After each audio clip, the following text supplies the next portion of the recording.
Ada berbagai macam menurut ulama, berbagai macam versi pendapat ulama tentang ikhlas.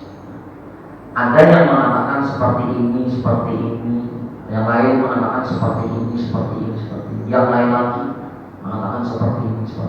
Nah, maka kita ambil dari catatan di kitab sini adalah pengertian ikhlas itu satu petunjuk daripada para imam-imam tersebut. Pertama, Yazidin derajat ikhlasnya orang awam. Ditanya orang awam, kayak apa keikhlasan derajatnya? Keikhlasan orang awam itu kayak apa? Supaya ada disiksa, minimal ada siksa dalam beribadah.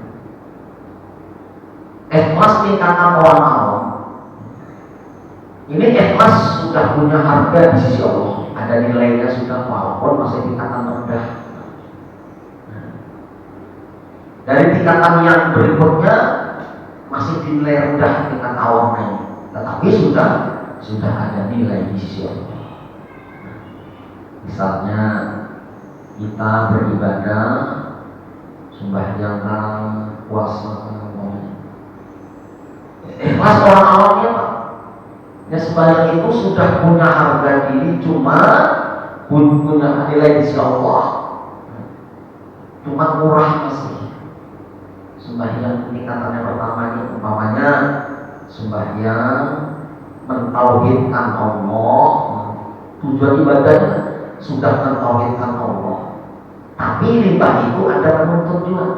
Selamatkan dulu di dunia, selamatkan dulu di akhirat dari azab api neraka, berikan dulu umur yang panjang, berikan dulu rezeki yang barokah. Nah itu orang awam tuh yang beribadah sudah mentauhidkan Allah, tiada menyembah kepada yang lain, yang disembah Allah, yang diminta Allah.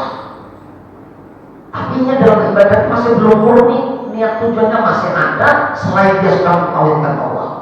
Dia minta, ya Allah, selamatkan dulu, jangan masuk neraka, masukkan ke dalam surga. Itu sudah ada nilainya Pak di sisi Allah. Karena waktu sembahyang itu mentauhidkan Allah, tapi masih ada permintaan dan penuntutan.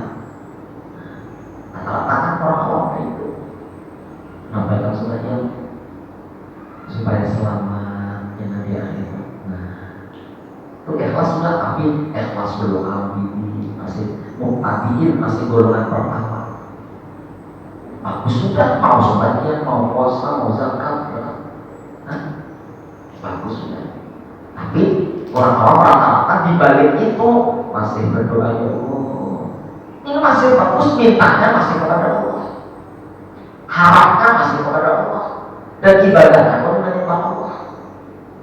Cuma kadang mau menyembah aja, kadang mau ibadahnya ada keinginan, ya Allah, mudah-mudahan sehat semua keluarga kami, ya Allah. Nah, kita orang-orang terus. Jadi minta sehat, kawasan rezeki, masuk surga, selamat daripada azab kubur, daripada azab neraka. Itu sudah ikhlas, tapi ikhlasnya orang pemula, orang awam. Nah, sudah ada nilai di sisi Allah. Lalu yang kedua derajat al-khawas, derajatul khawas, derajat orang khusus. Iqradul haqqi bil ibadati ma'a talabil hududil ukhrawiyati kadukhulil jannah wan najah minan nar wal makrifati wa musyahadati wa ghayriha. Ikhlas yang kedua ini, tingkatan yang kedua adalah mengesahkan Allah dalam beribadah, mentauhidkan Allah, semuanya dituju Allah, nyembah Allah, yang minta Allah, harap Allah. Tapi di sini serta tuntutan akhirat, seperti Yazidin diberi selamat api neraka dan surga, dan minta diberi makrifat kepada Allah, minta diberi makom yang bisa terbuka hijab, dinding-dinding dari antara dia dengan Allah. Nah itu masih ada tujuan, bukan murni masih. Walaupun tujuannya momen ada dunia lagi, lancar hidup, rezeki banyak, luas, sehatan, tidak lagi. Tapi masih ada yang penting apa? kepingin dekat dengan Allah supaya terbuka hijab, bisa mengenal sir-sirnya Allah, rahasianya ketuhanan. Nah itu padahal harapan bagus, tapi masih belum murni. Kami masih ada tujuan daripada selain daripada tujuan Allah. Sudah naik nih, sekolah habis SD sudah SMP, berat SMP ini sudah naik SMA sudah. Nah itu terikat orang yang khusus. Kan tapi mikir lagi, esok nih apa yang dimakan, dapat rezeki nggak ada lagi. Yang pokoknya beribadah supaya kasar. Nah padahal kasar itu makom, masih kedudukan, belum tujuan. Orang kadang-kadang bisa membaca hati orang, membaca pikiran orang, itu belum tujuan. Itu masih kedudukan tangga demi tangga masih. Tapi itu sudah mulia daripada yang pertama. Yang pertama masih pengen selamat dunia, pengen rezeki banyak, pengen lancar urusan sebagainya, itu masih pertama. Dan ini sudah ada tujuan surga, tapi yang di pokoknya tujuan adalah makrifat kepada Allah. Musahadah, menyaksikan alam-alam yang gaib di sana. Nah, ini masih kurang sempurna masih. Karena bukan itu tujuan ibadah. Nah, jadi jadinya inilah yang dituntutnya daripada Allah Subhanahu Wa Taala. Misalnya dia berzikir 10.000 sehari dengan tujuan karena Allah, tapi dia minta kepada Allah agar diberi makrifat, musyahadah.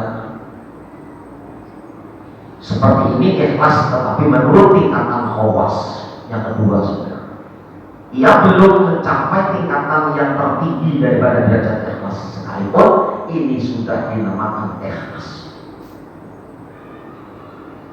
Lalu yang ketiga, derajat khawasil khawas. Derajat khawasil khawas ini khusus, lebih khusus lagi, super khusus. Inilah ikhlas yang paling tinggi, yaitu tahqiqul ubudiyyati wa qiyamu huquqir rububiyyati fil ibadah. Dia beribadah semata-mata menetapkan kehambaannya dan dia mendirikan hak-hak ketuhanan di dalam ibadah. Nah, dia merasa beribadah itu semata-mata karena Allah dan dia adalah hamba Allah. Itu saja yang dipikirkan. Kenapa sembahyang? Aku ini kan hamba. Tugas hamba beribadah. Sudah. Terserah Tuhan mau aku ini ditaruh di neraka, di surga. Hendak makrifat kan ada. Yang penting aku ini seorang hamba disuruh beribadah, maka aku menjunjung tinggi perintah Allah. Itu saja. Ada jalan mengapain supaya awas, punya karomah, tapi musyahadah, pakai makrifat, ada lagi sudah. Ini apanya aku beribadah ini karena aku ini hamba. Selamanya hamba dan bukan hamba adalah menjunjung tinggi perintah Tuhannya. Maka aku sembahyang karena aku diperintah Allah sembahyang. Terserah Allah aja lagi. Hendak dilemparkan neraka, hendak dimasukkan ke dalam surga, hendak aku diberi makrifat atau kadang, yang penting aku sudah melaksanakan dengan menjunjung tinggi perintah Allah dengan sebaik-baiknya. Tidak ada tujuan sama sekali. Nah itu yang benar. Nah, jadi kadang takutan lagi lawan neraka, ada harap-harap surga, ada mengharap rezeki lancar, ada mengharap apa-apa, ada. Pokoknya aku ini disuruh Allah beribadah, menjunjung tinggi perintah Allah karena aku seorang hamba. Gitu. Nah, kita kan masih sembahyang duha, mudahan lancar, sembahyang tahajud, mudahan ini itu. Nah itu kita. Entah yang tingkat pertama, entah tingkat yang kedua kita tadi. Inilah derajat ikhlas yang tertinggi. Jadi apapun di antara derajat ikhlas yang tiga macam itu, apabila ada dalam amal ibadah kita, maka amal ibadah kita itu sudah hidup. Maksudnya ada harga di sisi Allah, ada nilai di sisi Allah. Semakin tinggi ikhlas, semakin mahal nilainya di sisi Allah. Makanya ibadah itu ada yang dibalas 70, Ada yang 100 balasannya, ada yang dibalas 700, dan bisa lebih, kadang sampai 1000 dan lebih daripada balasan itu. Tergantung kualitas ibadah itu, tergantung tingkatan ikhlas orang itu.